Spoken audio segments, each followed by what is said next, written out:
ਸਤਨਾਮ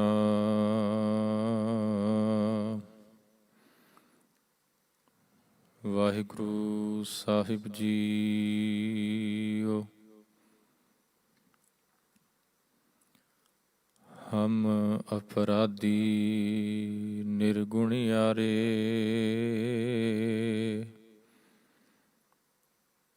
ਨਾ ਕਿਛ ਸੇਵਾ ਨਾ ਕਰ ਮਾਰੇ। ਗੁਰ ਬੋਹਿਥ ਵਡਭਾਗੀ ਮਿਲਿਆ, ਨਾਨਕ ਦਾਸ ਸੰਗ ਪਾਥਰ ਤਰਿਆ।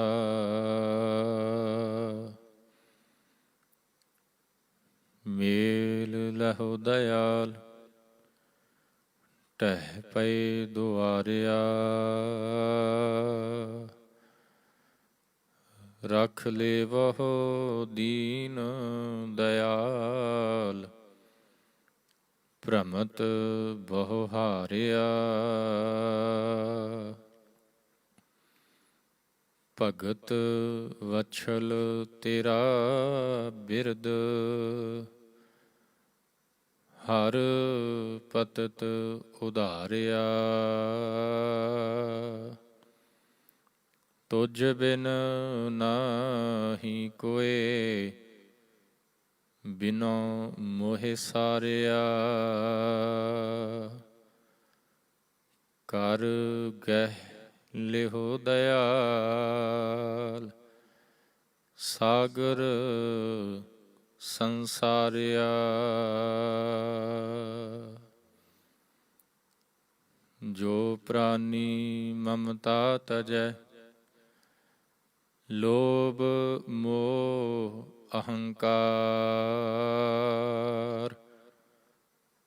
ਕਹੋ ਨਾਨਕ ਆਪਨ ਤਰੈ, ਔਰਨ ਲੇਤ ਉਧਾਰ। ਕਹੋ ਨਾਨਕ ਆਪਨ ਤਰੈ, ਔਰਨ ਲੇਤ ਉਧਾਰ।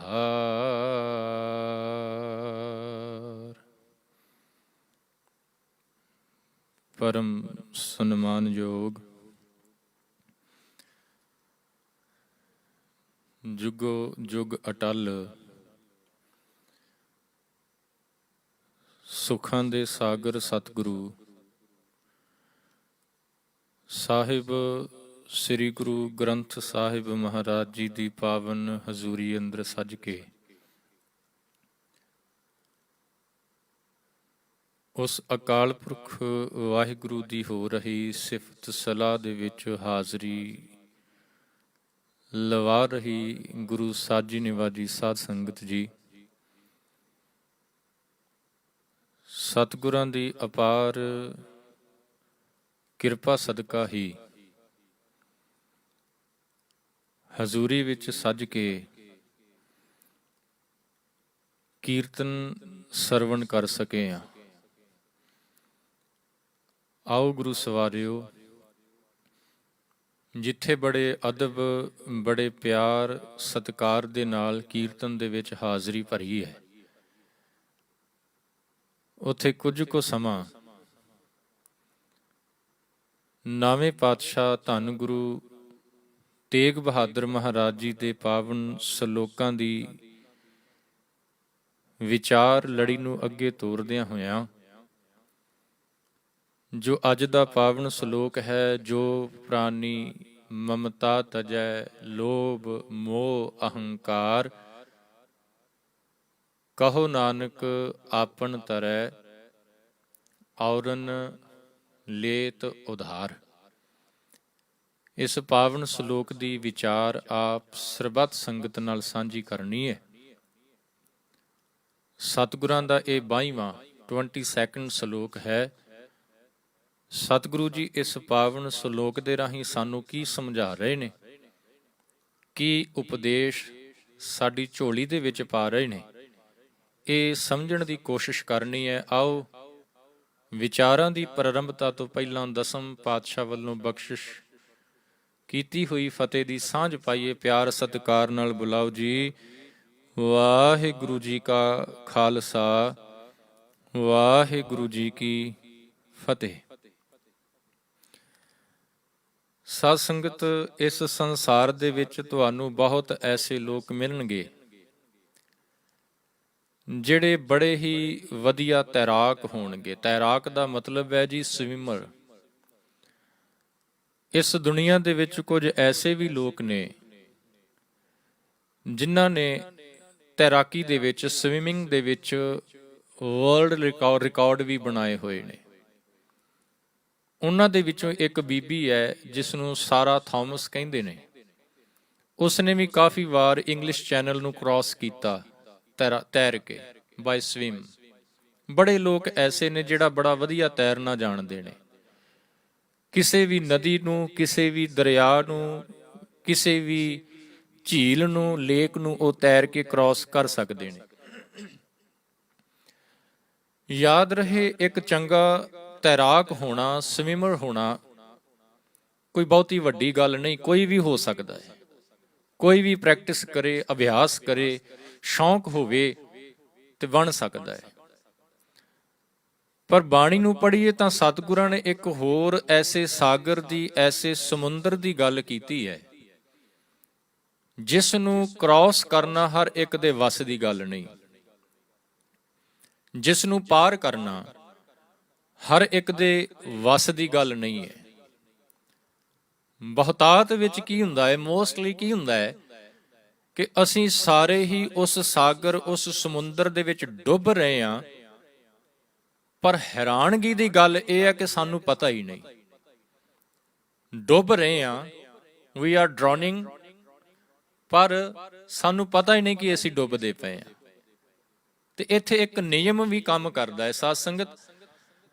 ਹਮੇਸ਼ਾ ਭਾਰੀ ਚੀਜ਼ ਡੁੱਬਦੀ ਹੈ, ਹਲਕੀ ਚੀਜ਼ ਤਰ ਜਾਂਦੀ ਹੈ। ਭਾਈ ਗੁਰਦਾਸ ਜੀ ਨੇ ਬੜੀ ਪਿਆਰੀ ਗੱਲ ਕਹੀ। ਜਦੋਂ ਉਹਨਾਂ ਨੂੰ ਪੁੱਛਿਆ ਨੇ ਕਿ ਭਾਈ ਸਾਹਿਬ ਜੀ, ਆਪ ਜੀ ਕਿਰਪਾ ਕਰਕੇ ਦੱਸੋ ਕਿ ਪਾਣੀ ਦੇ ਵਿੱਚ ਜੇਕਰ ਲੱਕੜ ਨੂੰ ਸੁੱਟ ਦਿੱਤਾ ਜਾਏ, ਕੀ ਲੱਕੜ ਡੁੱਬ ਜਾਏਗੀ? ਤੇ ਉਹਨਾਂ ਨੇ ਬੜਾ ਪਿਆਰਾ ਸਮਝਾਇਆ। ਕਹਿੰਦੇ ਨਹੀਂ, ਲੱਕੜ ਨਹੀਂ ਡੁੱਬੇਗੀ। ਕਿਉਂ?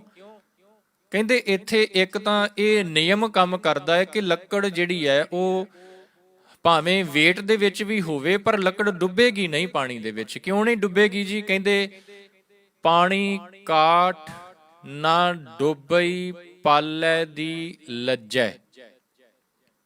ਪਾਣੀ ਕਾਠ, ਕਾਠ ਦਾ ਮਤਲਬ ਹੁੰਦਾ ਹੈ ਸਾਧ ਸੰਗਤ ਲੱਕੜ। ਜਿਹੜਾ ਪਾਣੀ ਹੈ ਉਹ ਲੱਕੜ ਨੂੰ ਨਹੀਂ ਡੁੱਬਦਾ। ਕਿਉਂ ਨਹੀਂ ਡੁੱਬਦਾ? ਕਿਉਂਕਿ ਪਾਣੀ ਨੇ ਆਪ ਖੁਦ ਉਸ ਲੱਕੜ ਨੂੰ ਪਾਲਿਆ ਹੈ। ਲੱਕੜ ਇੱਕ ਦਰਖਤ ਦੀ ਲੱਕੜ ਹੈ, ਦਰਖਤ ਨੂੰ ਪਾਲਣ ਵਾਲਾ ਪਾਣੀ ਹੈ। ਤੇ ਪਾਣੀ ਜਿਸ ਨੇ ਆਪ ਕਿਸੇ ਦਰਖਤ ਨੂੰ ਪਾਲਿਆ ਹੋਵੇ, ਉਹ ਪਾਣੀ ਉਸ ਦਰਖਤ ਦੀ ਲੱਕੜ ਨੂੰ ਡੋਬਦਾ ਨਹੀਂ, ਪਾਲੇ ਦੀ ਲੱਜੈ। ਸਾਧ ਸੰਗਤ, ਬਿਲਕੁਲ ਇਸੇ ਤਰ੍ਹਾਂ ਜਿਵੇਂ ਪਾਣੀ ਦੇ ਵਿੱਚ ਲੱਕੜ ਨਹੀਂ ਡੁੱਬਦੀ, ਕੋਈ ਵੀ ਹਲਕੀ ਚੀਜ਼ ਹੋਵੇ, ਲਾਈਟ ਵੇਟ ਹੋਏ, ਉਹ ਪਾਣੀ ਦੇ ਵਿੱਚ ਨਹੀਂ ਡੁੱਬੇਗੀ। ਪਰ ਇਸੇ ਹੀ ਪੌੜੀ ਦੇ ਵਿੱਚ ਅੱਗੇ ਚੱਲ ਕੇ ਭਾਈ ਸਾਹਿਬ ਜੀ ਇੱਕ ਹੋਰ ਗੱਲ ਕਹਿੰਦੇ ਨੇ। ਕਹਿੰਦੇ ਲੱਕੜ ਨਹੀਂ ਡੁੱਬੇਗੀ ਪਾਣੀ ਦੇ ਵਿੱਚ ਆਮ, ਪਰ ਇੱਕ ਲੱਕੜ ਐਸੀ ਹੈ ਜਿਸ ਨੂੰ ਪਾਣੀ ਵੀ ਡੁੱਬ ਦਿੰਦਾ ਹੈ। ਇੱਕ ਲੱਕੜ ਐਸੀ ਹੈ ਜਿਸ ਨੂੰ ਪਾਣੀ ਵੀ ਡੁੱਬ ਦਿੰਦਾ ਹੈ। ਉਹ ਕਿਹੜੀ ਹੈ ਜੀ? ਭਾਈ ਸਾਹਿਬ ਜੀ ਕਹਿੰਦੇ ਅਗਰੈ ਡੋਬੈ ਜਾਣ ਕੈ ਨਿਰਮੋਲਕ ਧੱਜੈ। ਅਗਰੈ ਦਾ ਮਤਲਬ ਹੈ ਜੀ ਚੰਦਨ ਦੀ ਲੱਕੜ, ਸੈਂਡਲਵੁੱਡ। ਸਿਆਣੇ ਕਹਿੰਦੇ ਨੇ ਕਿ ਜਿਹੜੀ ਚੰਦਨ ਦੀ ਲੱਕੜ ਹੋਏਗੀ, ਜਦੋਂ ਪਾਣੀ ਵਿੱਚ ਉਸ ਨੂੰ ਸੁੱਟਿਆ ਜਾਏਗਾ ਉਹ ਡੁੱਬ ਜਾਏਗੀ। ਕਮਾਲ ਹੈ, ਇੱਕ ਆਮ ਲੱਕੜ ਹੈ, ਉਸ ਨੂੰ ਪਾਣੀ ਵਿੱਚ ਸੁੱਟੀਏ ਨਹੀਂ ਡੁੱਬਦੀ। ਪਰ ਇੱਕ ਚੰਦਨ ਹੈ ਜਿਸ ਨੂੰ ਪਾਣੀ ਦੇ ਵਿੱਚ ਰੱਖ ਦਈਏ ਉਹ ਡੁੱਬ ਜਾਏਗੀ। ਰੀਜ਼ਨ ਕੀ ਹੈ? ਅਸਲੀ ਚੰਦਨ ਦੀ ਪਹਿਚਾਣ ਹੀ ਇਹ ਹੈ ਕਿ ਪਾਣੀ ਦੇ ਵਿੱਚ ਉਹ ਡੁੱਬ ਜਾਏਗੀ, ਨਕਲੀ ਨਹੀਂ ਡੁੱਬੇਗੀ। ਭਾਈ ਸਾਹਿਬ ਜੀ ਕਹਿੰਦੇ ਇਸ ਕਰਕੇ ਚੰਦਨ ਦੀ ਲੱਕੜ ਡੁੱਬ ਜਾਂਦੀ ਹੈ, ਆਮ ਲੱਕੜ ਜਿਹੜੀ ਉਹ ਪਾਣੀ ਦੇ ਉੱਤੇ ਤਰ ਜਾਂਦੀ ਹੈ। ਪਰ ਅਸੀਂ ਸਾਰੇ ਹੀ ਡੁੱਬਦੇ ਜਾ ਰਹੇ ਹਾਂ। ਤੇ ਹੈਰਾਨ ਇਸ ਗੱਲ ਤੇ ਹੋਈਦਾ ਹੈ ਕਿ ਡੁੱਬ ਜ਼ਰੂਰ ਰਹੇ ਹਾਂ, ਸਾਨੂੰ ਇਸ ਗੱਲ ਦਾ ਅਹਿਸਾਸ ਹੀ ਨਹੀਂ ਕਿ ਅਸੀਂ ਡੁੱਬਦੇ ਜਾ ਰਹੇ ਹਾਂ। ਡੁੱਬ ਤਾਂ ਰਹੇ ਹਾਂ ਕਿਉਂਕਿ ਅਸੀਂ ਬਹੁਤ ਭਾਰੇ ਹੋ ਗਏ। ਅਸੀਂ ਬਹੁਤ ਹੈਵੀ ਹੋ ਗਏ। ਕੱਲੇ ਹੈਵੀ ਨਹੀਂ ਹੋਏ, ਸਤਿਗੁਰਾਂ ਨੇ ਤਾਂ ਇੱਥੋਂ ਤੱਕ ਕਹਿ ਦਿੱਤਾ, ਕਹਿਣ ਲੱਗੇ ਇਸ ਨੇ ਆਪਣੇ ਸਿਰ ਦੇ ਉੱਤੇ ਪੰਡ ਚੁੱਕੀ ਹੋਈ ਹੈ ਬੜੀ ਭਾਰੀ। ਸਾਧ ਸੰਗਤ, ਕੀ ਕਿਸੇ ਦੇ ਸਿਰ ਤੇ ਤੁਹਾਨੂੰ ਇੱਥੇ ਬੈਠਿਆਂ ਪੰਡ ਨਜ਼ਰ ਆ ਰਹੀ ਹੈ? ਨਹੀਂ ਆਏਗੀ, ਕਿਉਂਕਿ ਉਹ ਐਸੀ ਪੰਡ ਹੈ ਜਿਹੜੀ ਕਿਸੇ ਨੂੰ ਨਜ਼ਰ ਨਹੀਂ ਆ ਰਹੀ, ਪਰ ਬਹੁਤਿਆਂ ਨੇ ਸਿਰ ਦੇ ਉੱਤੇ ਚੁੱਕੀ ਹੋਈ ਹੈ। ਬਹੁਤਿਆਂ ਨੇ ਸਿਰ ਦੇ ਉੱਤੇ ਚੁੱਕੀ ਹੋਈ ਹੈ। ਉਹ ਪੰਡ ਕੈਸੀ ਹੈ ਜਿਸ ਦੇ ਕਰਕੇ ਅਸੀਂ ਡੁੱਬ ਰਹੇ ਹਾਂ? ਕਬੀਰ ਸਾਹਿਬ ਦਾ ਸ਼ਲੋਕ ਪੜ੍ਹਿਓ। ਕਬੀਰ ਸਾਹਿਬ ਪਤਾ ਕੀ ਕਹਿੰਦੇ? ਕਹਿੰਦੇ ਕਬੀਰ ਬੇੜਾ ਜਰਜਰਾ, ਫੂਟੇ ਛੇਕ ਹਜ਼ਾਰ, ਹਰੂਏ ਹਰੂਏ ਤਿਰ ਗਏ, ਡੂਬੇ ਜਿਨ ਸਿਰ ਭਾਰ। ਜਿਹੜੇ ਹਲਕੇ ਸੀ ਉਹ ਤਰ ਗਏ, ਪਰ ਜਿਹੜੇ ਭਾਰੇ ਸੀ, ਜਿਨ੍ਹਾਂ ਦੇ ਸਿਰ ਦੇ ਉੱਤੇ ਡੂਬੇ, ਕੌਣ ਡੁੱਬਿਆ ਜੀ? ਜਿਨ੍ਹਾਂ ਦੇ ਸਿਰ ਭਾਰ, ਜਿਨ੍ਹਾਂ ਨੇ ਸਿਰ ਦੇ ਉੱਤੇ ਭਾਰ ਚੁੱਕਿਆ ਹੋਇਆ ਸੀ। ਤੇ ਸਾਧ ਸੰਗਤ, ਇਹ ਭਾਰ ਕੈਸਾ ਹੈ ਜਿਸ ਦੇ ਕਰਕੇ ਡੁੱਬ ਰਹੇ? ਇਹ ਭਾਰ ਹੈ ਵਿਕਾਰਾਂ ਦਾ, ਇਹ ਭਾਰ ਹੈ ਮਾਇਆ ਦਾ, ਇਹ ਭਾਰ ਹੈ ਈਰਖਾ, ਨਿੰਦਾ, ਚੁਗਲੀ, ਮਮਤਾ, ਲੋਭ, ਮੋਹ, ਹੰਕਾਰ ਦਾ। ਤੇ ਜਦੋਂ ਤੱਕ ਇਹ ਭਾਰ ਸਾਡੇ ਸਿਰ ਦੇ ਉੱਤੇ ਹੈ ਨਾ, ਉਦੋਂ ਤੱਕ ਅਸੀਂ ਇਸ ਸੰਸਾਰ ਸਮੁੰਦਰ ਨੂੰ ਕ੍ਰਾਸ ਕਰ ਹੀ ਨਹੀਂ ਸਕਦੇ। ਡੁੱਬਾਂਗੇ, ਜ਼ਰੂਰ ਡੁੱਬਾਂਗੇ। ਜਦੋਂ ਤੱਕ ਇਸ ਭਾਰ ਨੂੰ ਉਤਾਰਿਆ ਨਹੀਂ ਜਾਏਗਾ, ਉਦੋਂ ਤੱਕ ਇਸ ਸੰਸਾਰ ਸਾਗਰ ਨੂੰ ਕ੍ਰਾਸ ਕਰਨਾ ਔਖਾ। ਕਹਿੰਦੇ ਗੁਰੂ ਅਮਰਦਾਸ ਮਹਾਰਾਜ ਜੀ ਦੀ ਸ਼ਰਨ ਦੇ ਵਿੱਚ 3-4 ਸਿੱਖ ਆਏ। ਸੁਲਤਾਨਪੁਰ ਲੋਧੀ ਜਿਹੜਾ ਸ਼ਹਿਰ ਹੈ, ਨਗਰ ਹੈ, ਉਹਦਾ ਨਾਮ ਸਾਰਿਆਂ ਨੇ ਸੁਣਿਆ ਹੋਵੇਗਾ। ਇਹ ਉਹ ਨਗਰ ਹੈ ਜਿੱਥੇ ਗੁਰੂ ਨਾਨਕ ਸਾਹਿਬ ਮਹਾਰਾਜ ਮੋਦੀਖਾਨੇ ਦੇ ਵਿੱਚ ਨੌਕਰੀ ਕਰਦੇ ਰਹੇ, ਐਜ਼ ਏ ਮੋਦੀ। ਇਹ ਉਹ ਸ਼ਹਿਰ ਹੈ ਜਿਸ ਸ਼ਹਿਰ ਦੇ ਵਿੱਚ ਬੇਬੇ ਨਾਨਕੀ ਜੀ ਵਿਆਹੇ ਹੋਏ ਸਨ। ਸੁਲਤਾਨਪੁਰ ਲੋਧੀ ਦੇ ਕੋਲ ਇੱਕ ਹੋਰ ਨਗਰ ਹੈ, ਉਸ ਨਗਰ ਦਾ ਨਾਮ ਹੈ ਡੱਲਾ। ਤੇ ਭਾਈ ਗੁਰਦਾਸ ਜੀ ਨੇ ਡੱਲੇ ਨਗਰ ਦਾ, ਡੱਲੇ ਪਿੰਡ ਦਾ ਜ਼ਿਕਰ ਕਰਦਿਆਂ ਹੋਇਆਂ ਇਹ ਦੱਸਿਆ, ਕਹਿੰਦੇ ਉਹਨਾਂ ਸਮਿਆਂ ਦੇ ਵਿੱਚ ਡੱਲੇ ਨਗਰ ਦੇ ਵਿੱਚ, ਗੁਰੂ ਅਮਰਦਾਸ ਮਹਾਰਾਜ ਜੀ ਦਾ ਟਾਈਮ, ਉਸ ਸਮੇਂ ਡੱਲੇ ਨਗਰ ਦੇ ਵਿੱਚ 72 ਮੀਨਸ 72 ਜਿਹੜੇ ਰੱਬ ਦੇ ਪਿਆਰੇ ਬੰਦਗੀ ਕਰਨ ਵਾਲੇ ਜੁੜੇ ਹੋਏ ਜਿਹੜੇ ਨੇ, 72 ਜਿਨ੍ਹਾਂ ਨੂੰ ਆਪਾਂ ਗੁਰੂ ਅਰਜਨ ਸਾਹਿਬ ਮਹਾਰਾਜ ਕਹਿੰਦੇ ਨੇ ਬ੍ਰਹਮ ਗਿਆਨੀ, 72 ਉਸ ਸਮੇਂ ਦੇ ਵਿੱਚ ਕਹਿੰਦੇ ਡੱਲੇ ਨਗਰ ਦੇ ਵਿੱਚ ਰਿਹਾ ਕਰਦੇ ਸੀ।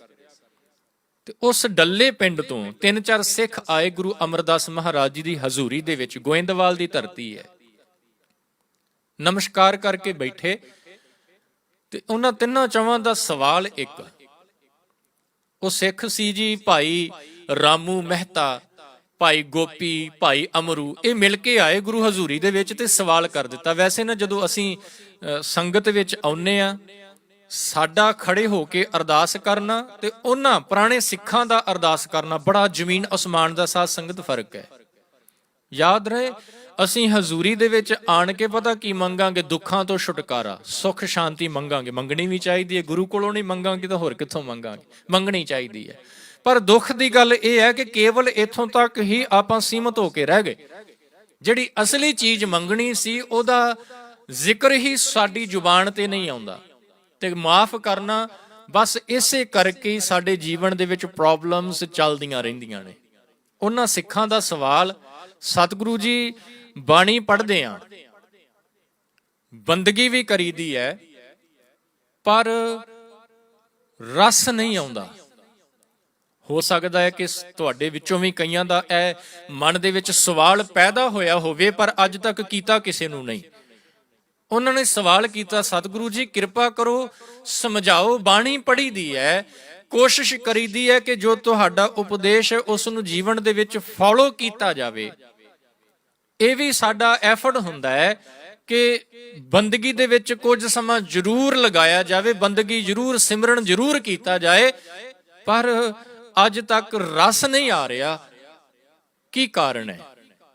ਤੇ ਗੁਰੂ ਅਮਰਦਾਸ ਮਹਾਰਾਜ ਜੀ ਨੇ ਜਵਾਬ ਬੜਾ ਪਿਆਰਾ ਦਿੱਤਾ, ਸਮਝਾਇਆ। ਕਿਉਂਕਿ ਗੁਰੂ ਦਾ ਤਾਂ ਇਹ ਫਰਜ਼ ਹੀ ਹੈ ਨਾ ਕਿ ਜਿਹੜਾ ਵੀ ਸਿੱਖ ਆਣ ਕੇ ਗੁਰੂ ਹਜ਼ੂਰੀ ਦੇ ਵਿੱਚ ਆਪਣੇ ਕੁਐਸਚਨ ਨੂੰ, ਆਪਣੇ ਸਵਾਲ ਨੂੰ ਰੱਖੇਗਾ, ਐਸਾ ਕਦੇ ਨਹੀਂ ਹੋਇਆ ਕਿ ਗੁਰੂ ਨੇ ਉਹਦੇ ਸਵਾਲ ਦਾ ਕਿਤੇ ਜਵਾਬ ਨਾ ਦਿੱਤਾ ਹੋਵੇ। ਗੁਰੂ ਦੇ ਸਾਹਮਣੇ ਆਣ ਕੇ ਭਾਵਨਾ ਦੇ ਨਾਲ ਕੋਈ ਸਿੱਖ ਆਪਣੀ ਮੁਸ਼ਕਲ ਨੂੰ, ਆਪਣੀ ਪ੍ਰੋਬਲਮ ਨੂੰ ਰੱਖੇ, ਗੁਰੂ ਉਸ ਪ੍ਰੋਬਲਮ ਦਾ ਸੋਲੂਸ਼ਨ ਜ਼ਰੂਰ ਉਸ ਸਿੱਖ ਨੂੰ ਦੇਗਾ। ਜਵਾਬ ਦਿੱਤਾ, ਕਹਿਣ ਲੱਗੇ ਭਾਈ ਸਿੱਖੋ, ਜਿਹੜਾ ਸਿਰ ਤੇ ਭਾਰ ਚੁੱਕਿਆ ਹੋਇਆ ਨਾ, ਇਸ ਭਾਰ ਨੂੰ ਉਤਾਰਨਾ ਪਏਗਾ, ਕਿਉਂਕਿ ਇਹ ਭਾਰ ਅੱਗੇ ਨਹੀਂ ਵਧਣ ਦਿੰਦਾ। ਸਤਿਗੁਰੂ ਜੀ ਭਾਰ ਕਿਹੜਾ?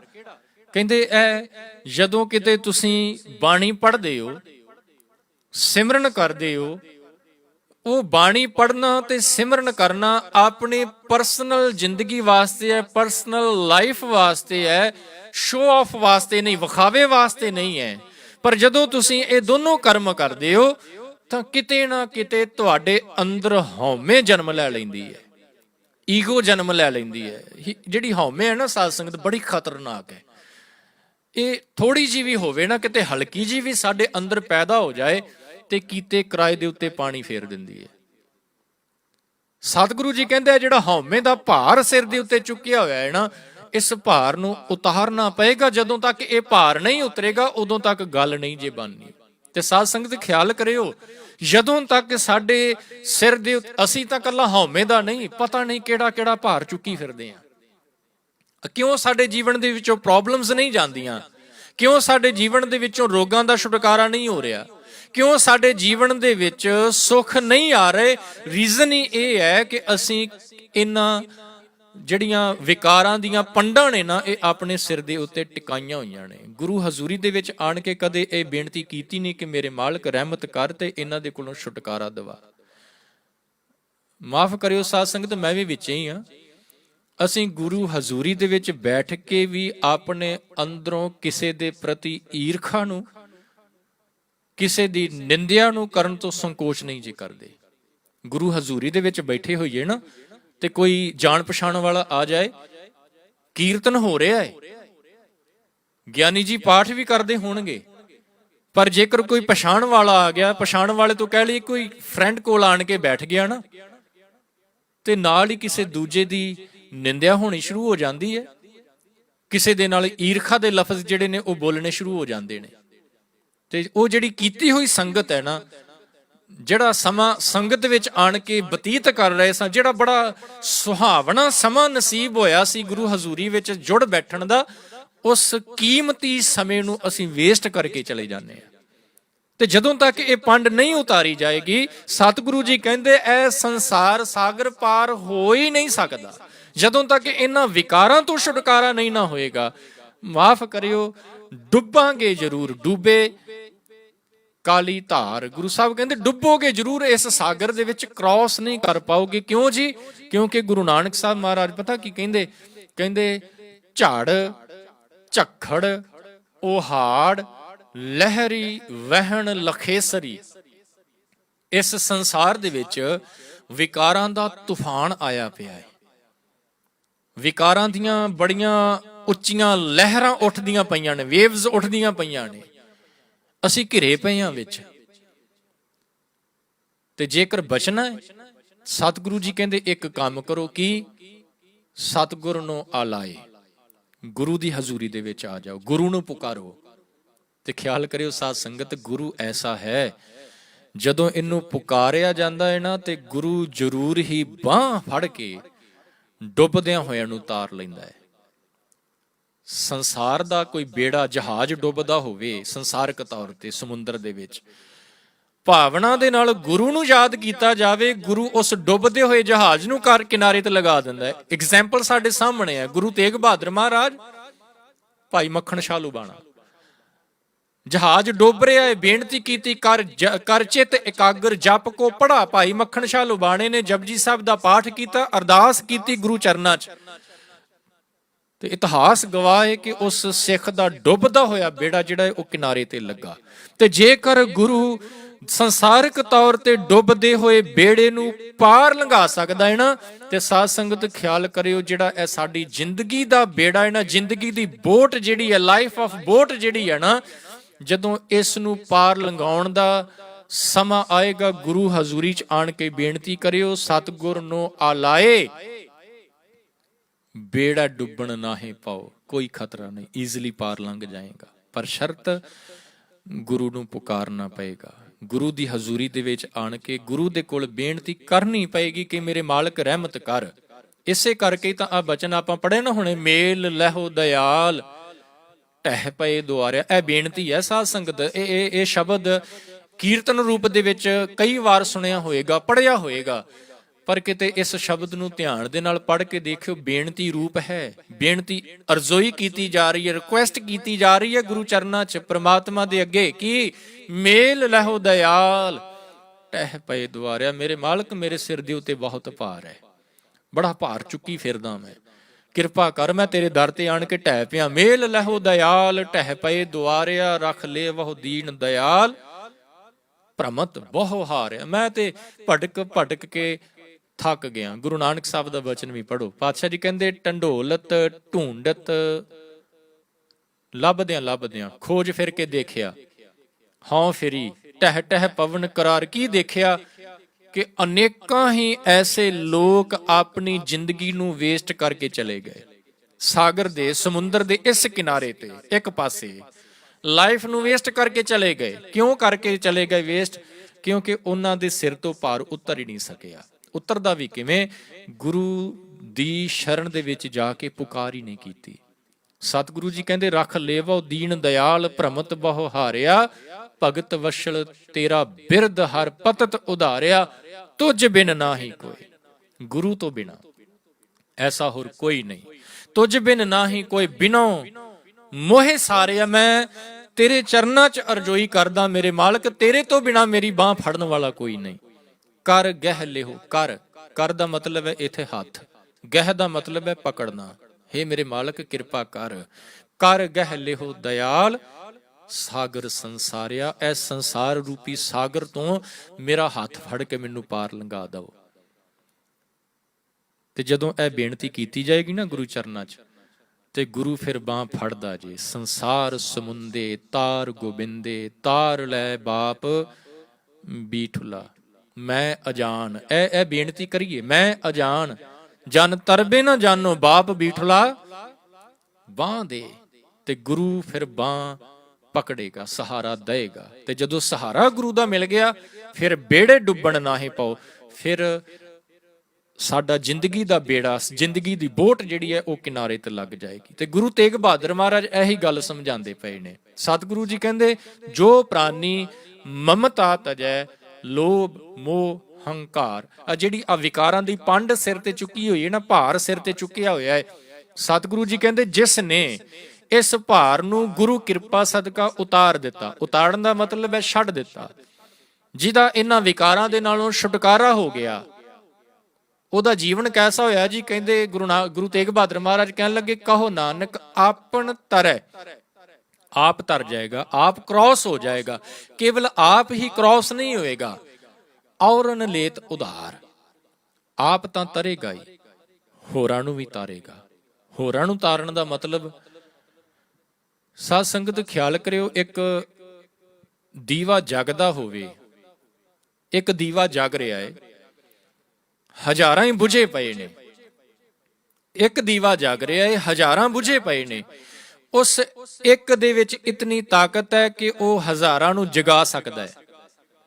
ਕੇਵਲ ਜਗਾ ਹੀ ਨਹੀਂ ਸਕਦਾ, ਜਿਹੜਾ ਵੀ ਦੀਵਾ ਜਗਾਏਗਾ ਉਹਦੇ ਵਿੱਚ ਇਤਨੀ ਕੋ ਪਾਵਰ, ਇਤਨੀ ਕੋ ਤਾਕਤ, ਇਤਨੀ ਕੋ ਸਮਰੱਥਾ ਭਰ ਦੇਗਾ ਕਿ ਉਹ ਹੋਰ ਅੱਗੋਂ ਬੁਝਿਆਂ ਨੂੰ ਜਗਾਉਣਾ ਸਟਾਰਟ ਕਰ ਦੇਗਾ। ਇਹ ਖਾਸੀਅਤ ਹੈ। ਜਿਹੜਾ ਗੁਰੂ ਦੀ ਸ਼ਰਨ ਦੇ ਵਿੱਚ ਆ ਗਿਆ, ਜਿਸ ਨੇ ਆਪਣੇ ਸਿਰ ਤੋਂ ਵਿਕਾਰਾਂ ਦਾ ਭਾਰ ਉਤਾਰ ਦਿੱਤਾ, ਆਪਣਾ ਭਾਰ ਤਾਂ ਉਤਰ ਗਿਆ, ਤੇ ਉਹਦਾ ਯਤਨ ਪਤਾ ਕੀ ਹੋਏਗਾ? ਕਿ ਜਿਹੜੇ ਬਾਕੀ ਭਾਰ ਚੁੱਕੀ ਫਿਰਦੇ ਨੇ, ਕਿਰਪਾ ਹੋਵੇ ਗੁਰੂ ਦੀ ਤੇ ਉਹਨਾਂ ਦਾ ਭਾਰ ਵੀ ਉਤਰ ਜਾਏ। ਉਹ ਫਿਰ ਪ੍ਰੇਰੇਗਾ, ਪ੍ਰੇਰਣਾ ਦੇਗਾ, ਗੁਰੂ ਦੇ ਨਾਲ ਜੋੜੇਗਾ। ਇਸੇ ਕਰਕੇ ਨਾ ਕਿਤੇ ਸਤਿਗੁਰਾਂ ਦਾ ਬਚਨ, ਗੁਰੂ ਅਰਜਨ ਸਾਹਿਬ ਮਹਾਰਾਜ, ਉਹਨਾਂ ਦਾ ਬਚਨ ਪੜ੍ਹਿਓ। ਬਚਨ ਤੁਹਾਨੂੰ ਯਾਦ ਵੀ ਹੋਏਗਾ, ਜਿਹਦੇ ਵਿੱਚ ਪੰਕਤੀਆਂ ਆਉਂਦੀਆਂ ਨੇ ਨਾ, ਹਉ ਆਇਆ ਦੂਰੋਂ ਚੱਲ ਕੇ ਮੈਂ ਤੱਕੀ ਤਉ ਸ਼ਰਨਾਏ ਜੀਓ, ਮੈਂ ਆਸਾ ਰੱਖੀ ਚਿੱਤ ਮੈਂ ਮੇਰਾ ਸਭੋ ਦੁੱਖ ਗਵਾਏ ਜੀਓ। ਇਹ ਇੱਕ ਜਗਿਆਸੂ ਜਿਹਦੇ ਅੰਦਰ ਇਹ ਆਸ, ਇਹ ਜਗਿਆਸਾ ਪੈਦਾ ਹੋਈ ਹੈ ਕਿ ਮੈਂ ਸੰਸਾਰ ਸਾਗਰ ਤੋਂ ਪਾਰ ਲੰਘਾਂ, ਤੇ ਇਹ ਬੇਨਤੀ ਕਰਦਾ ਪਿਆ ਹੈ ਉਸ ਦੇ ਅੱਗੇ ਜਿਹੜਾ ਲੰਘ ਚੁੱਕਾ ਹੈ, ਜਿਹੜਾ ਗੁਰਮੁਖ ਬਣ ਗਿਆ, ਮਨਮੁਖ ਤੋਂ ਜਿਹੜਾ ਗੁਰਮੁਖ ਬਣ ਗਿਆ ਨਾ, ਗੁਰਮੁਖ ਦੇ ਅੱਗੇ ਇਹ ਬੇਨਤੀ ਹੈ ਤੇ ਉਹ ਗੁਰਮੁਖ ਫਿਰ ਜਵਾਬ ਦਿੰਦਾ ਹੈ। ਉਹ ਦੱਸਦਾ ਹੈ ਕਿ ਕਿਵੇਂ ਤੂੰ ਤਰ ਸਕਦਾ ਹੈ, ਉਹ ਸਮਝਾਉਂਦਾ ਹੈ। ਕੀ ਕਹਿੰਦਾ ਹੈ ਜੀ? ਉਹ ਜਵਾਬ ਪਤਾ ਕੀ ਦੇਗਾ? ਕਹਿਣ ਲੱਗਾ, ਭਈ ਇੱਕ ਕੰਮ ਕਰ, ਸਭ ਤੋਂ ਪਹਿਲਾਂ ਤਾਂ ਗੁਰੂ ਦੀ ਸ਼ਰਨ ਦੇ ਵਿੱਚ ਆ। ਗੁਰੂ ਦੀ ਸ਼ਰਨ ਵਿੱਚ ਆਣ ਕੇ ਤਿਆਗੇ ਮਨ ਕੀ ਮਤੜੀ, ਆਪਣੀ ਮਨ ਦੀ ਮੱਤ ਛੱਡ, ਵਿਸਾਰੇ ਦੂਜਾ ਭਾਉ ਜੀਓ, ਅੰਦਰੋਂ ਦੁਬਦਾ ਖਤਮ ਕਰ ਦੇ। ਇਹ ਭਾਵ ਆਪਣੇ ਅੰਦਰੋਂ, ਇਹ ਖਿਆਲ, ਇਹ ਥਾਟ ਆਪਣੇ ਅੰਦਰੋਂ ਖਤਮ ਕਰ ਦੇ ਜਿਹਦੇ ਵਿੱਚ ਦੁਬਿਧਾ ਹੋਵੇ, ਡੁਐਲਿਟੀ ਹੋਵੇ, ਉਹਨੂੰ ਖਤਮ ਕਰ। ਗੁਰੂ ਦੇ ਉੱਤੇ ਪੂਰਨ ਭਰੋਸਾ, ਪੂਰਨ ਫੇਥ ਲੈ ਕੇ ਆ। ਤਿਆਗੇ ਮਨ ਕੀ ਮਤੜੀ, ਵਿਸਾਰੇ ਦੂਜਾ ਭਾਉ ਜੀਓ। ਤੇ ਜਦੋਂ ਇਹ ਦੋਵੇਂ ਗੱਲਾਂ ਤੂੰ ਜੀਵਨ 'ਚ ਅਪਲਾਈ ਕਰ ਲਏਗਾ, ਫਿਰ ਤੂੰ ਇਸ ਸੰਸਾਰ ਸਾਗਰ ਤੋਂ ਪਾਰ ਲੰਘੇ। ਗੁਰਮੁਖ ਨੇ ਕੀ ਕੀਤਾ ਹੈ? ਔਰਨ ਲੇਤ ਉਧਾਰ, ਉਸ ਨੂੰ ਗੁਰੂ ਦੇ ਨਾਲ ਜੋੜ ਦਿੱਤਾ। ਤੇ ਜਿਹੜਾ ਗੁਰੂ ਦੇ ਨਾਲ ਜੁੜੇਗਾ ਉਹ ਸੰਸਾਰ ਸਾਗਰ ਤੋਂ ਪਾਰ ਲੰਘੇਗਾ। ਯਾਦ ਰਹੇ, ਗੁਰੂ ਨਾਨਕ ਸਾਹਿਬ ਜਦੋਂ ਸੁਲਤਾਨਪੁਰ ਲੋਧੀ ਦੇ ਵਿੱਚ ਸੀ, ਗੁਰੂ ਸਾਹਿਬ ਦਾ ਸਿੱਖ ਬਣਦਾ ਹੈ ਭਾਈ ਭਗੀਰਥ। ਭਾਈ ਭਗੀਰਥ ਦੇ ਰਾਹੀਂ ਦੀਵਾ ਜਗਦਾ ਹੈ ਭਾਈ ਮਨਸੁਖ। ਯਾਦ ਰਹੇ, ਜੋ ਗੁਰੂ ਤੇਗ ਬਹਾਦਰ ਮਹਾਰਾਜ ਕਹਿੰਦੇ ਪਏ ਨੇ, ਕਹੋ ਨਾਨਕ ਆਪਨ ਤਰੈ, ਆਪ ਤਾਂ ਉਤਰੇਗਾ, ਔਰਨ ਲੇਤ ਉਧਾਰ। ਭਾਈ ਭਗੀਰਥ ਗੁਰੂ ਨਾਨਕ ਸਾਹਿਬ ਦਾ ਸਿੱਖ ਬਣਿਆ ਤੇ ਭਾਈ ਭਗੀਰਥ ਦੇ ਰਾਹੀਂ ਭਾਈ ਮਨਸੁਖ ਨੂੰ ਸਿੱਖੀ ਦੀ ਲਾਗ ਲੱਗਦੀ ਹੈ। ਉਹ ਸਿੱਖੀ ਧਾਰਨ ਕਰਦਾ ਹੈ ਭਾਈ ਭਗੀਰਥ ਦੇ ਰਾਹੀਂ। ਭਾਈ ਭਗੀਰਥ ਦੇ ਜੀਵਨ ਵੱਲ ਦੇਖ ਕੇ ਭਾਈ ਮਨਸੁਖ ਜਿਹੜਾ ਹੈ ਨਾ, ਉਹ ਗੁਰੂ ਨਾਨਕ ਸਾਹਿਬ ਦਾ ਸਿੱਖ ਬਣਦਾ ਹੈ। ਤੇ ਥੋੜਾ ਹੋਰ ਅੱਗੇ ਚੱਲੀਏ ਤੇ ਭਾਈ ਮਨਸੁਖ ਤੋਂ ਇਨਸਪਾਇਰ ਹੋ ਕੇ ਰਾਜਾ ਸ਼ਿਵਨਾਭ ਗੁਰੂ ਨਾਨਕ ਸਾਹਿਬ ਦਾ ਸਿੱਖ ਬਣਦਾ ਹੈ। ਔਰਨ ਲੇਤ ਉਧਾਰ, ਇਹ ਇੱਕ ਚੇਨ ਬਣ ਜਾਂਦੀ ਹੈ ਸਾਧ ਸੰਗਤ। ਜਿਹੜਾ ਇੱਕ ਸਿੱਖ ਗੁਰੂ ਦੀ ਸ਼ਰਨ ਦੇ ਵਿੱਚ ਆਇਆ, ਗੁਰੂ ਦੇ ਨਾਲ ਜੁੜ ਗਿਆ, ਉਹ ਹੋਰਾਂ ਨੂੰ ਜੋੜਦਾ ਹੈ। ਇੱਕ ਸਿੱਖ ਦਾ ਜੀਵਨ ਪ੍ਰਚਾਰ ਕਰਦਾ ਹੈ। ਇੱਕ ਸਿੱਖ ਦੇ ਜੀਵਨ ਤੋਂ ਇਨਸਪਾਇਰ ਹੋ ਕੇ ਕਈ ਜਿਹੜੇ ਨੇ ਉਹ ਰੱਬ ਦੇ ਨਾਲ, ਗੁਰੂ ਦੇ ਨਾਲ ਜੁੜਦੇ ਨੇ। ਤੇ ਗੁਰੂ ਤੇਗ ਬਹਾਦਰ ਮਹਾਰਾਜ ਕਹਿੰਦੇ, ਜਿਸ ਨੇ ਆਪਣੇ ਸਿਰ ਤੋਂ ਇਹਨਾਂ ਵਿਕਾਰਾਂ ਦੀ ਪੰਡ ਨੂੰ ਉਤਾਰ ਦਿੱਤਾ, ਉਹ ਇਨਸਾਨ, ਉਹ ਸਿੱਖ, ਉਹ ਗੁਰਮੁਖ ਪਿਆਰਾ ਆਪ ਤਰੇਗਾ। ਕਹੋ ਨਾਨਕ ਆਪਨ ਤਰੈ, ਔਰਨ ਲੇਤ ਉਧਾਰ, ਹੋਰਾਂ ਦਾ ਉਹ ਉਧਾਰ ਕਰ ਦੇਗਾ। ਉਹ ਇਹ ਕਹੇਗਾ, ਗੁਰੂ ਅਰਜਨ ਸਾਹਿਬ ਮਹਾਰਾਜ ਜੀ ਦੇ ਬਚਨਾਂ ਦੇ ਮੁਤਾਬਕ ਪਤਾ ਕੀ ਕਹੇਗਾ? ਆਪ ਜਪੋ, ਅਵਰਾ ਨਾਮ ਜਪਾਵੋ। ਆਪ ਤਾਂ ਉਹ ਜਪੇਗਾ, ਹੋਰਾਂ ਨੂੰ ਜਪਣ ਦੇ ਲਈ ਪ੍ਰੇਰਿਤ ਕਰੇਗਾ। ਤੇ ਸਾਧ ਸੰਗਤ ਐਸਾ ਹੋਏਗਾ ਜੇਕਰ ਸਾਡੇ ਮਨ ਦੇ ਵਿੱਚ ਵੀ ਇਹ ਖੁਆਇਸ਼ ਹੈ ਕਿ ਆਪਣੀ ਜ਼ਿੰਦਗੀ ਨੂੰ, ਆਪਣੀ ਲਾਈਫ ਨੂੰ ਅਸੀਂ ਸਕਸੈਸ ਬਣਾ ਸਕੀਏ, ਤਾਂ ਉਹਦੇ ਲਈ ਕਰਨਾ ਕੀ ਪਏਗਾ? ਗੁਰੂ ਹਜ਼ੂਰੀ ਦੇ ਵਿੱਚ ਆਣ ਕੇ ਬੇਨਤੀ ਕਰਨੀ ਪਏਗੀ। ਸੰਸਾਰਿਕ ਤੌਰ ਤੇ ਤੈਰਾਕ ਬਣ ਜਾਣਾ ਕੋਈ ਬਹੁਤੀ ਵੱਡੀ ਗੱਲ ਨਹੀਂ, ਹਰ ਕੋਈ ਹੋ ਸਕਦਾ ਹੈ ਜੇਕਰ ਕੋਸ਼ਿਸ਼ ਕਰੇ। ਪਰ ਸੰਸਾਰ ਸਾਗਰ ਨੂੰ ਤਰ ਕੇ ਬੰਨੇ ਲੱਗ ਜਾਣਾ, ਕ੍ਰਾਸ ਕਰ ਜਾਣਾ, ਇਹ ਹਰ ਇੱਕ ਦੇ ਵੱਸ ਦੀ ਗੱਲ ਨਹੀਂ। ਉਹੀ ਕਰ ਪਾਉਂਦਾ ਹੈ ਜਿਹੜਾ ਗੁਰੂ ਦੀ ਹਜ਼ੂਰੀ ਦੇ ਵਿੱਚ ਆ ਗਿਆ। ਤੇ ਜਿਸ ਨੇ ਗੁਰੂ ਦਾ ਲੜ ਪਕੜ ਲਿਆ, ਸਤਿਗੁਰੂ ਜੀ ਕਹਿੰਦੇ ਉਹ ਡੁੱਬੇਗਾ ਨਹੀਂ, ਗੁਰੂ ਉਹਨੂੰ ਰਹਿਮਤ ਕਰਕੇ ਪਾਰ ਲੰਘਾ ਦੇਗਾ। ਕਹਿੰਦੇ ਗੁਰੂ ਗੋਬਿੰਦ ਸਿੰਘ ਮਹਾਰਾਜ ਆਪਣੇ ਮਹਿਲਾਂ ਦੇ ਵਿੱਚੋਂ ਬਾਹਰ ਨਿਕਲੇ, 3-4 ਸਿੱਖ ਨੇ ਨਾਲ, ਭਾਈ ਦਇਆ ਸਿੰਘ ਜੀ ਵੀ ਨਾਲ ਨੇ, ਪਿੱਛੇ ਪਿੱਛੇ ਤੁਰੇ ਆ ਰਹੇ ਨੇ। ਰਸਤੇ ਵਿੱਚ ਜਾਂਦਿਆਂ ਸਤਿਗੁਰਾਂ ਨੇ ਇੱਕ ਪੱਥਰ, ਇੱਕ ਛੋਟਾ ਜਿਹਾ ਸਟੋਨ ਉਠਾਇਆ, ਆਪਣੇ ਹੱਥ ਦੇ ਵਿੱਚ ਪਕੜ ਕੇ ਸਤਿਗੁਰੂ ਜੀ ਉਸ ਸਟੋਨ ਨੂੰ, ਉਸ ਪੱਥਰ ਨੂੰ ਉਛਾਲਣ ਲੱਗੇ ਹੱਥਾਂ ਦੇ ਵਿੱਚ। ਸੱਜੇ ਹੱਥ ਵਿੱਚੋਂ ਉਛਾਲ ਕੇ ਖੱਬੇ 'ਚ ਫੜ ਲੈਂਦੇ ਨੇ, ਖੱਬੇ 'ਚੋਂ ਸੱਜੇ, ਜਿਵੇਂ ਬੱਚੇ ਖੇਡਦੇ ਨੇ ਬਾਲ ਦੇ ਨਾਲ। ਉਹ ਪੱਥਰ ਨੂੰ ਉਛਾਲਦਿਆਂ ਸਤਿਗੁਰੂ ਜੀ ਪਹੁੰਚਦੇ ਨੇ ਇੱਕ ਨਦੀ ਦੇ ਕਿਨਾਰੇ। ਕਿਨਾਰੇ ਤੇ ਖਲੋ ਕੇ ਜਦੋਂ ਪੱਥਰ ਉਛਾਲਿਆ, ਉਹ ਹੱਥ ਵਿੱਚ ਆਉਣ ਦੀ ਬਜਾਏ ਨਦੀ ਦੇ ਵਿੱਚ ਡਿੱਗਾ ਤੇ ਡਿੱਗਦਿਆਂ ਸਰ ਡੁੱਬਿਆ। ਤੇ ਗੁਰੂ ਸਾਹਿਬ ਨੇ ਸਵਾਲ ਕੀਤਾ ਸਿੱਖਾਂ ਨੂੰ। ਪਾਤਸ਼ਾਹ ਜੀ ਮੁਸਕਰਾਏ, ਸਵਾਲ ਕੀਤਾ, ਕਹਿਣ ਲੱਗੇ, ਭਾਈ ਸਿੱਖੋ, ਤੁਸੀਂ ਦੇਖਿਆ ਉਹ ਪੱਥਰ ਹੱਥਾਂ ਵਿੱਚ ਉਛਲ ਰਿਹਾ ਸੀ, ਪਰ ਹੁਣ ਜਦੋਂ ਪਾਣੀ ਵਿੱਚ ਡਿੱਗਾ, ਡਿੱਗਦਿਆਂ ਸਰ ਡੁੱਬ ਗਿਆ। ਸਵਾਲ ਇਹ ਹੈ ਕਿ ਡੁੱਬਾ ਕਿਉਂ? ਸਿੱਖ ਨੇ ਹੱਥ ਜੋੜੇ, ਕਹਿਣ ਲੱਗਾ, ਸਤਿਗੁਰੂ ਜੀ ਪੱਥਰ ਭਾਰਾ, ਇਸ ਕਰਕੇ ਡੁੱਬ ਗਿਆ। ਦੂਜੇ ਨੇ ਜਵਾਬ ਦਿੱਤਾ, ਸਤਿਗੁਰੂ ਜੀ ਪਾਣੀ ਹੌਲਾ ਤੇ ਪਾਣੀ ਦਾ ਇਹ ਸੁਭਾਅ ਹੈ, ਇਹ ਨੇਚਰ ਹੈ ਕਿ ਉਹ ਭਾਰੀਆਂ ਚੀਜ਼ਾਂ ਨੂੰ ਡੋਬ ਦਿੰਦਾ ਹੈ। ਸਤਿਗੁਰੂ ਜੀ ਮੁਸਕਰਾਏ, ਭਾਈ ਦਇਆ ਸਿੰਘ ਨੂੰ ਪੁੱਛਿਆ, ਭਾਈ ਦਇਆ ਸਿੰਘ ਜੀ ਤੁਸੀਂ ਦੱਸੋ ਕਿਉਂ ਡੁੱਬਾ? ਭਾਈ ਦਇਆ ਸਿੰਘ ਜੀ ਨੇ ਹੱਥ ਜੋੜੇ, ਸੀਸ ਝੁਕਾਇਆ ਤੇ ਕਹਿਣ ਲੱਗੇ, ਮੇਰੇ ਮਾਲਕ ਮੈਨੂੰ ਇਹ ਗਿਆਨ ਨਹੀਂ ਕਿ ਪੱਥਰ ਭਾਰਾ ਏ ਤਾਂ ਡੁੱਬਾ। ਮੈਂ ਇਹ ਵੀ ਨਹੀਂ ਜਾਣਦਾ ਕਿ ਪਾਣੀ ਦਾ ਸੁਭਾਅ ਏ ਭਾਰੀਆਂ ਚੀਜ਼ਾਂ ਨੂੰ ਡੋਬ ਦੇਣਾ। ਮੇਰੇ ਦਾਤਾ ਮੈਂ ਤਾਂ ਇੰਨੀ ਕੋ ਗੱਲ ਜਾਣਦਾ, ਜਿਹੜਾ ਤੁਹਾਡੇ ਹੱਥੋਂ ਛੁੱਟੇਗਾ ਉਹ ਡੁੱਬੇਗਾ ਡੁੱਬੇਗਾ, ਦੁਨੀਆ ਦੀ ਕੋਈ ਤਾਕਤ ਉਸ ਨੂੰ ਤਾਰ ਨਹੀਂ ਸਕਦੀ। ਜੇ ਪਾਰ ਲੰਘਣਾ ਹੈ ਫਿਰ ਗੁਰੂ ਦਾ ਲੜ ਪਕੜਨਾ ਪਏਗਾ। ਗੁਰ ਜਹਾਜ਼ ਖੇਵਟ ਗੁਰੂ, ਗੁਰ ਬਿਨ ਤਰਿਆ ਨਾ ਕੋਈ। ਗੁਰੂ ਤੋਂ ਬਿਨਾਂ ਨਹੀਂ ਜੇ ਪਾਰ ਲੰਘਿਆ ਜਾਣਾ। ਗੁਰੂ ਹੀ ਹੈ ਜਿਸ ਦੇ ਜਹਾਜ਼ ਦੇ ਉੱਤੇ ਸਵਾਰ ਹੋ ਕੇ ਅਸੀਂ ਇਸ ਸੰਸਾਰ ਸਾਗਰ ਨੂੰ ਪਾਰ ਕਰ ਜਾਵਾਂਗੇ। ਗੁਰੂ ਐਸੀ ਸਮਰੱਥਾ ਸਾਡੇ ਅੰਦਰ ਭਰੇਗਾ ਕਿ ਇਹ ਸੰਸਾਰ ਸਾਗਰ ਈਜ਼ਲੀ ਕ੍ਰਾਸ ਕਰ ਜਾਵਾਂਗੇ। ਗੁਰੂ ਕਿਰਪਾ ਕਰੇ ਕਿਤੇ ਐਸੀ ਭਾਵਨਾ ਸਾਡੀ ਵੀ ਬਣ ਸਕੇ ਜੈਸੀ ਉਹ, ਤੁਹਾਨੂੰ ਸ਼ਾਇਦ ਯਾਦ ਹੋਏਗਾ, ਇੱਕ ਬੋਟਮੈਨ ਸੀ ਨਾ, ਮਲਾਹ ਸੀ, ਭਾਈ ਸੈਦਾ, ਜਿਸ ਨੂੰ ਸੈਦਾ ਮਲਾਹ ਕਰਕੇ ਹਿਸਟਰੀ ਦੇ ਵਿੱਚ ਯਾਦ ਕੀਤਾ ਜਾਂਦਾ ਹੈ।